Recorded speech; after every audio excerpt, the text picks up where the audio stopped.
Hi guys, throwing a video out there.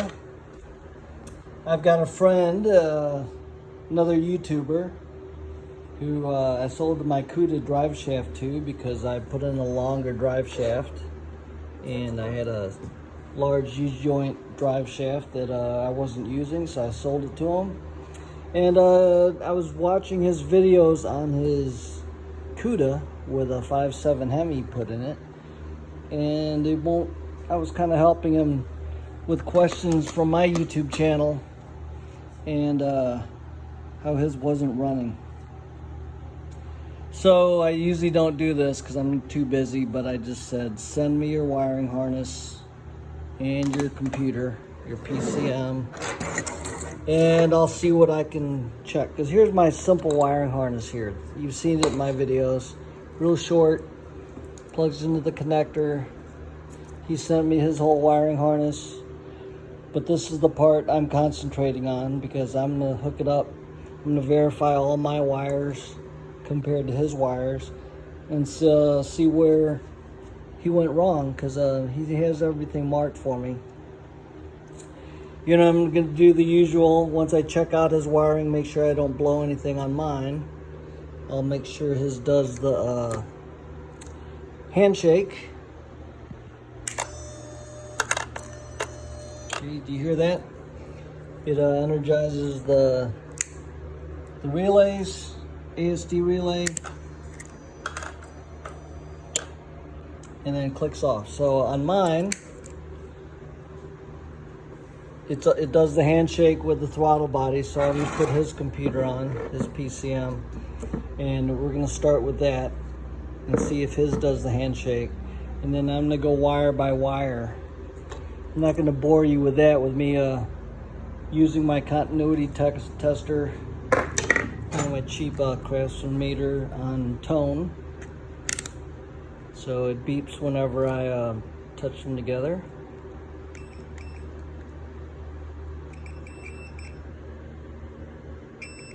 So I'm gonna go through wire by wire, his setup here, compared to mine, so I don't have to pull out all my schematics. And I'll plug it in with my switch and the battery and see if it does the handshake. So we'll start there. Okay, this is his PCM hooked up to my wiring. I already used my reader device on it and got the VIN number and what it came out of, an 05 Durango. So hitting the switch, put you by the throttle body so you can hear it, maybe see it. Does the handshake. Okay, so the next thing I'm gonna do is start ohming out the wires and see where they go. Turn it back off, disconnect my battery, and start checking wires on his wiring harness. Well, I've got my work cut out for me because this is what he sent me. So, trying to figure out where to start, whether I start with C100 or the white connector that supplies all the power. But that's why I can see why some companies don't want to, you know, wire or rewire stuff for people. But let's see where this goes. All right, I moved inside so we can start cleaning up his wiring harness here. So I'm removing all the extra wires he had zip tied together just to make this a little cleaner looking and not have all these like spare wires that are just in my way right now. I'll just pull out everything he has not hooked up because I assume he used my wiring harness from my diagram to hook up what he has here. So I'm just pulling pins out. So if you need to watch my other video on how to get these pins out, this is just a quick recap. Okay, so all these wires right here are coming out.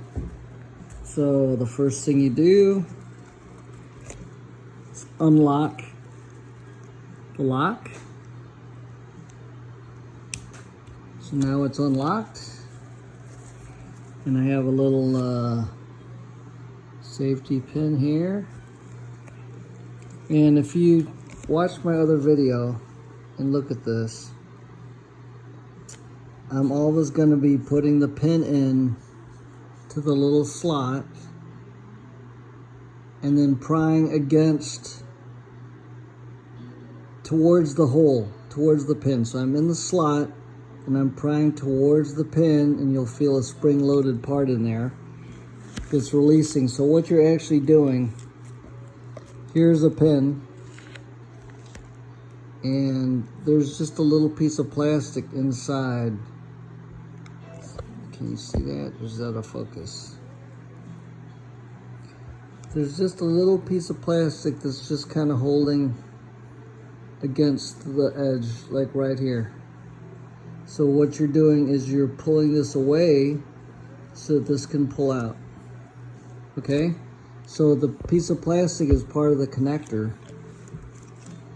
So I'll show you this real quick here. Let's say here's a bunch of wires that he had taped off, and then I'm going to just show this one wire right here. You look at the hole, and it's going to be this pin right here. So here's the slot. Some of these slots are facing this way, some are facing this way, depending on which row you're looking at.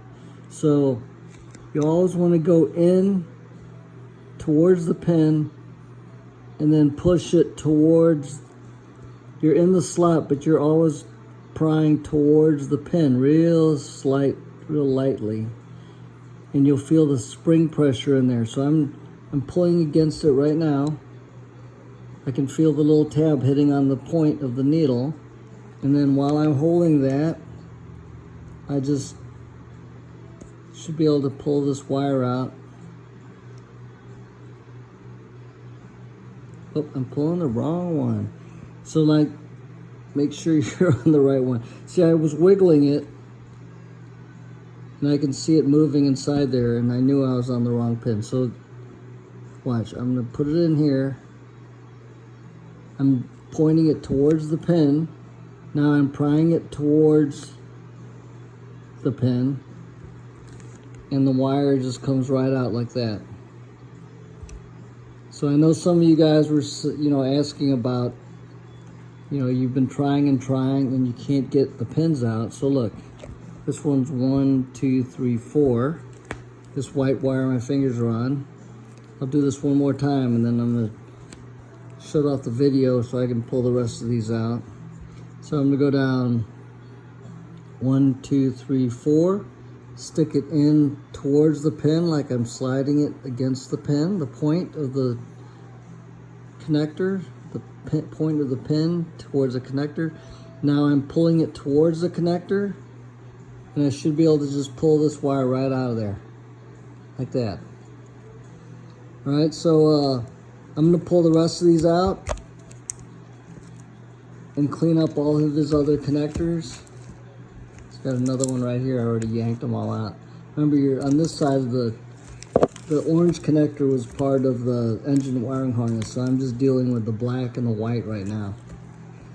So just make sure when you're done, you pop that lock back over. Looks like he has this broken here, probably from prying too hard. But you just have to relock it.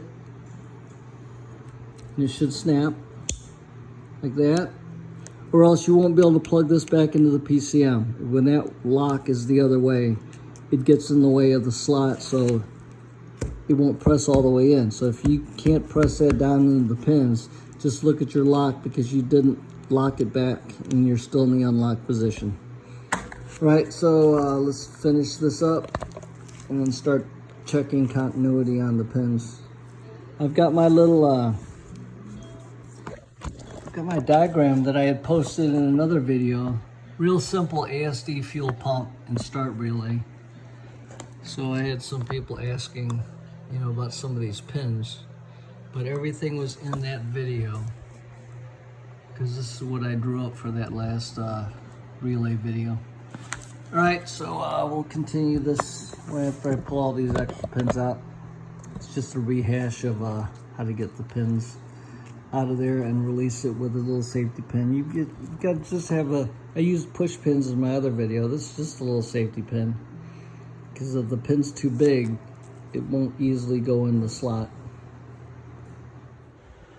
All right, went through all his pins and cleaned up this wiring harness a little bit. Sometimes you have to pull pins out just to loop them around the other pins so they're not all tangled up, and then put them back into the same holes.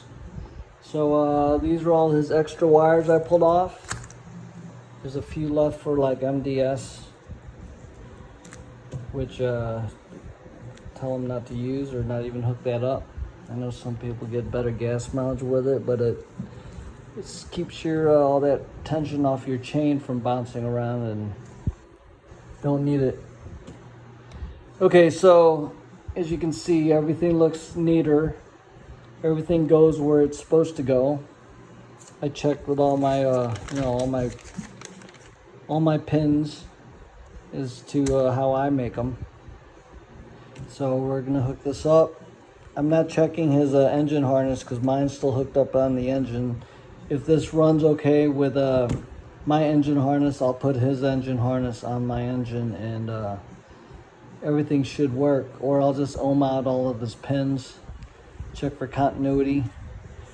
But you saw what I had before, that big rat's nest, but everything looks better. I'm waiting to see if he has a gas pedal and what kind of connector he's using, so I can order him a gas pedal connector. It's out of the small one to the big one, and we'll go from there.